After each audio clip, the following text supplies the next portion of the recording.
Pastor Tim here with your midweek update, and we are in the middle of 50 days of awakening. We started the countdown Sunday. It's 50 days until Easter Sunday, which seems like a long time, but it really isn't. It'll be here before we know it. And during this time, we're really focusing on asking the Lord to fan the flame of passion in us.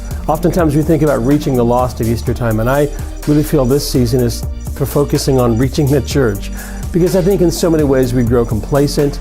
We're so used to the condition that we're in when we don't see our own need. And I tied that in Sunday with the lame man at the pool of Beit Chesed, which in English we call it Bethesda, but Beit Chesed is literally the house of loving kindness. And that's what we want restoration to be, is a house of loving kindness, where those that are lame, those that are sick, those that are disabled, I'm not just talking physically, I'm talking spiritually, that we can come face to face with the healer and be challenged with the question, do you want to be made well?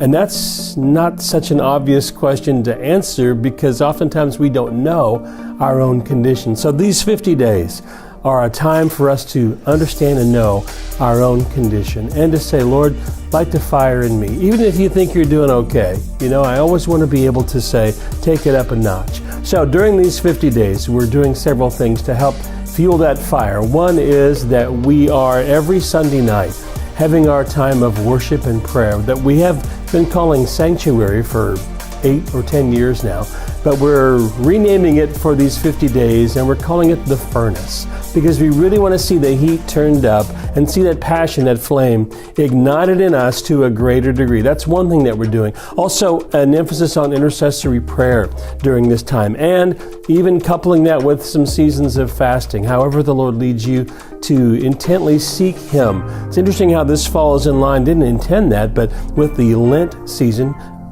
just didn't even occur to me that those two are coinciding. But the thing about this is that apart from a season of repentance and really soul searching, this is something that is a year-long exercise for the believer to continue to say, Lord, make me hungry, make me thirsty, because those are the ones that you promised to answer. To the hungry, to feed them. To the thirsty, to give them that living water that never runs out, but we continue to thirst for. It drives us forward. A couple of weeks ago we said, you've got to stay thankful and stay hungry.